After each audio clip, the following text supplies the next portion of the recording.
한국교회에서는 한 해 하반기 첫 번째 주일을 구약의 축제인 봄과 초여름의 수확철을 기념하여 맥주 감사 주일로 드리고 있습니다. 농경사회에서는 봄의 수확과 가을의 수확을 기념하여 드렸던 이 맥주절 또 추수감사절을 아주 중요한 절기로 생각했습니다. 성도로서 오늘날 이 농사도 짓지 않는데 맥수감사주의를 어떻게 적용해야 할지 우리가 진지하게 생각해 본다면 전반기에 우리가 하나님께 대한 감사, 또한 추수감사절은 후반기의 감사라고 생각할 수가 있겠습니다. 하나님께서 함께 하셨기 때문에 우리가 감사를 드려야 하는 것이 마땅하다고 저는 생각합니다. 오늘 본문에서는 예수님이 하나님 나라를 설명하는 본문입니다. 이 땅에서 봄과 여름의 추수처럼 하나님 나라 역시 추수의 본문에서 많은 정보를 얻고 이 땅에서 성도가 한올의 열매를 거두기 위한 노력을 경주해야만 할 것입니다. 이 땅 안에서 이 땅의 삶을 살았는데 하나님 나라의 열매를 거둘 수 있다니 놀라운 일입니다. 우리가 세상 사람들과 다른 이유는 하나님의 놀라운 능력과 권능이 임해서 우리가 이 땅에 사는 동안 많은 것들을 거두게 됩니다. 그런데 이 땅의 것만 거두는 것이 아니라 영원한 하나님 나라의 것들도 거두게 된다는 것이죠. 우리가 이 땅에 살면서 어려운 일들이 참 많이 있는데 그 가운데 하나님께서 주시는 복으로 인하여 또한 축복을 받고 또 축복을 받아서 영적인 그 나라를 향하여 갈 수 있다는 것입니다. 대부분의 하나님 나라를 모르는 분들은 이 땅에서만의 열매를 찾기 시작합니다. 자녀가 잘 됐다든지 사업을 했다든지 또한 큰 재물을 얻었다든지. 그런데 우리 영적인 사람들은 하나님 나라에 대한 소망과 믿음을 가지면서 영원한 하나님 나라의 축복을 누리게 됩니다. 오늘 본문에도 역시 그와 같은 이 하나님 나라에 대해서 이야기하고 있는데요. 하나님 나라는 사람이 씨를 땅에 뿌린과 같다고 26절에 나와 있습니다. 이거는 이스라엘 백성들이 계속해서 과거에 선지자들로 인해서 하나님의 나라를 이루겠다, 하나님의 메시아를 보내주겠다, 이사야, 예레미야, 에스겔, 다니엘을 이야기했지만 사실은 어느 때 그분이 오시는지에 대해서 잘 이해하지 못했습니다. 오늘 본문 27절에 보면 그가 밤낮 자고 깨고 하는 중에 씨가 나서 자라되 어떻게 그리 되는지 알지 못하였느니라. 여기 보면 밤낮 자고 깬다, 이거는 시간의 흐름을 이야기하고 있습니다. 구약시대부터 메시아 예수님이 오신다고 계속 얘기했는데 그분이 진짜 주전 그 400년, 500년 동안의 시간 동안 많은 예언자들이 나타났지만 확실히 그분이 하나님이 함께한 사람인지에 대해서 믿지를 못했습니다. 갈릴리에 예수님이 태어나셔서 30년을 사시고 그가 하나님 나라를 선포하기 시작했을 때 또 많은 기적을 일으켰을 때 사람들의 머릿속에는 와, 정말로 저분이 하나님이 보내신 사람일까? 오병이어의 기적, 무리를 걷는 기적, 여러 다양한 기적들을 보여줬지만 역시 마찬가지로 그들의 마음속에는 의심이 가득했습니다. 마음을 열고 하나님께 들어오는 사람만 그 가능성에 열린 자세로 응답을 했던 것입니다. 특별히 우리가 오늘 본문 마가복음 4장 1절부터 20절까지 보게 되면 이 씨 뿌리는 사람의 비유가 등장합니다. 씨 뿌리는 사람은 누구입니까? 씨 뿌리는 사람은 마음의 땅에 하나님의 말씀을 뿌리는 거예요. 그런데 어떤 사람들은 말씀을 듣지만 그 마음의 토양이 아주 좋지 않은 토양이었습니다. 길바닥에 뿌렸다든지 가시떨기에 뿌렸다든지 큰 암석에 뿌렸던 사람들로 나타나기 시작했습니다. 그래서 그들이 수확을 기대했지만 전혀 수확을 기대할 수가 없었어요. 열매가 없었다는 거죠. 그러나 예수님을 마음으로 영접했던 사람들, 하나님의 나라를 소망했던 사람들, 이 사람들은 좋은 땅에 뿌려졌던 사람들입니다. 이들에게는 열매가 60배, 30배, 100배에 걸쳐서 얻게 되었고 그것으로 인해서 그들의 삶이 이 땅뿐만 아니라 하나님 나라에 대한 영원한 가능성을 보기 시작했던 것입니다. 우리가 이 땅에 살면서 누구든지 그렇죠. 하나님 나라를 소망하고 하나님 나라가 우리에게 함께하기를 원하고 있습니다. 교회를 10년, 20년, 30년 다닌 사람들조차 와, 진짜로 하나님 나라가 있을까? 하나님 나라가 있다면 왜 내가 이렇게밖에 못 살지? 왜 내가 하나님 나라에 참여하지를 못하지? 이런 생각을 하게 됩니다. 마가복음 4장 1절부터 20절까지의 결론은 성령님이 너희의 마음의 밭을 갈아엎어야 된다. 가신 나무를 다 불태워버려야 됩니다. 이 바위를 드러내야 돼요. 뿐만 아니라 영원한 하나님 나라에 대한 소망도 가져야 돼요. 근데 내가 할 수 없어요, 솔직히. 내가 부족하고 연약하기 때문에 내 마음에 있는 이 상처들, 아픔들, 고통들, 이런 것들을 뿌리채 벗어 던져야 되는데 쉽지가 않아요. 그럼 어떻게 해야 됩니까? 우리는 기도해야 돼요. 하나님, 함께 해주세요. 성령님, 도와주세요. 우리의 마음을 깨끗하게 해주십시오. 우리의 마음의 토양을 정말로 갈아엎도록 인도해 주십시오. 그래야지만 하나님 나라가 이 땅에 다시금 임하기 시작한다는 거예요. 우리가 여러 가지 어렵고 부족하고 연약하지만 오늘 본문에 나와 있는 것처럼 밤낮 자고 깨고 하는 중에 씨가 나서 자라되 어떻게 그리 되는지 알지 못하느니라. 구약의 시대부터 계속적으로 하나님께서 함께 하시고 선지자들을 보내시고 믿음 가운데 승리 가운데 있어서 예수님이 이 땅에 오신 거예요. 그래서 그 예수님이 우리에게 소망을 주시고 비전을 주시고 다시금 그가 보여줬던 오병이의 기적을 통해서 죽었던 사람을 살리는 기적에 의해서 나병 환자를 고치는 기적에 의해서 하나님 나라가 임한다는 것을 알게 되었던 것입니다. 그래서 28절에 보면 땅이 스스로 열매를 맺되 처음에는 싹이요, 다음에는 이삭이요, 그 다음에는 이삭의 충실한 곡식이라고 얘기합니다. 하나님 나라는 점점 자라고 있었던 거예요. 그런데 세상 사람들 또한 불신자들, 예수를 믿었지만 하나님을 믿었지만 마음속에 확신이 없었던 자들은 하나님 나라가 점점 임한다는 걸 모르고 있었던 거죠. 저는 우리 행복한 교회 성도들이 하나님 나라 안에 초청되기를 간절히 원합니다. 하나님 나라의 마음속에 있기를 원합니다.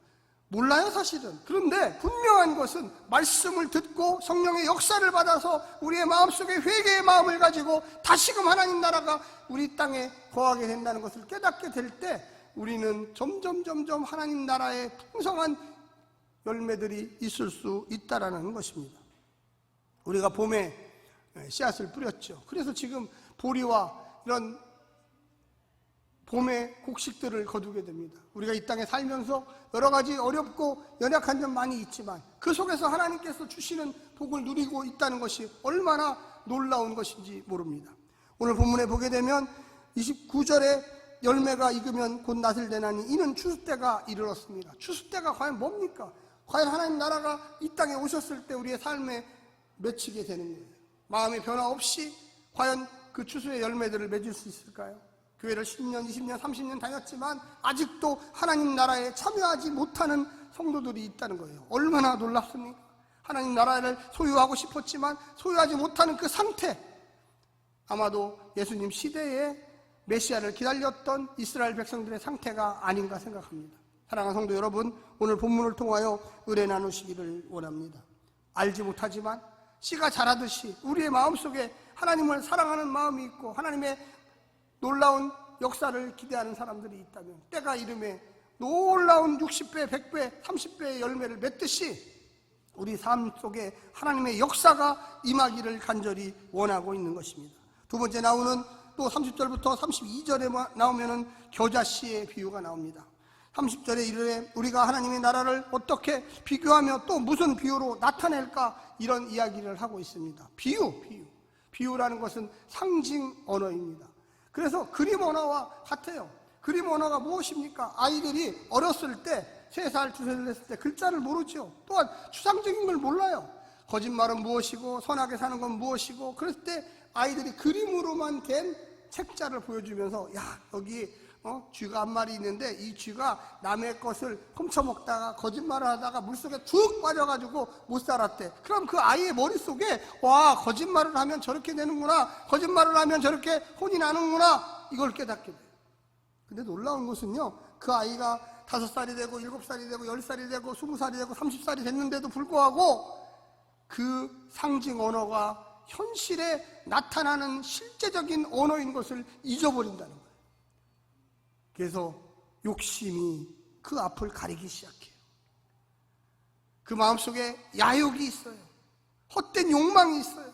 그래서 사람들에게 거짓말하고, 그래서 사람들에게 시기하고 질투하고 분노하면서 하나님 나라를 잊어버리기 시작해요. 우리가 어린아이들, 막 태어난 어린아이들 아무것도 모르죠. 천진무궁하고 난만합니다. 아, 이쁘다, 재밌다 하지요. 근데 그 아이가 하나님 나라를 잊어버리기 시작합니다. 하나님이 이 땅을 창조했다는 것을 잃어버리기 시작합니다. 교회를 오래 다닌 사람들조차도 그 마음속에 아직까지 회개하는 마음이 없어서 하나님 나라를 잃어버렸어요. 많은 사람들이 교회를 왜 다니냐고, 진짜 하나님이 계시냐고 저에게 물어봅니다. 하나님 한 번만 보내주시면 내가 교회 다니겠습니다. 하나님이 살아계심을 증명해 보이십시오. 저에게 얘기할 때가 많이 있어요. 그때 제가 물어보죠. 언제 예수 믿으셨습니까? 예, 제가 어릴 때는, 청년 때는, 제가 중고등부 때에는 열심히 교회 다녔습니다. 중고등부 회장도 했습니다. 청년 때에는 해외 선교도 다녀왔습니다. 그런데 왜 지금은 하나님 나라가 없습니까? 왜 지금은 그런 삶을 사십니까?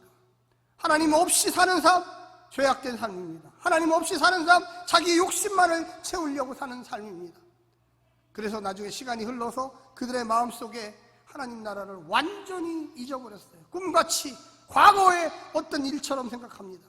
사랑하는 성도 여러분, 이 자리에 오신 분 모두가 지금도 하나님 나라가 함께하기를 간절히 원합니다. 오늘 본문에 보면은 겨자씨가 얼마나 작은 씨입니까? 정말로 작은 씨예요. 근데 그 겨자씨가 자라서 그곳에 엄청난 큰 새들이 거주할 수 있는 그림자를 준다. 어마어마한 성장, 어마어마한 확장성, 어마어마한 하나님 나라가 점점 커져서 하나님의 놀라운 은혜를 누리는 거예요. 사랑하는 성도 여러분, 우리가 하나님 나라가 도대체 뭘까요? 하나님 나라에 참여하면 뭐가 좋을까요? 하나님 나라가 함께 한다면 우리가 어떻게 반응하게 될까요? 상상을 못해요.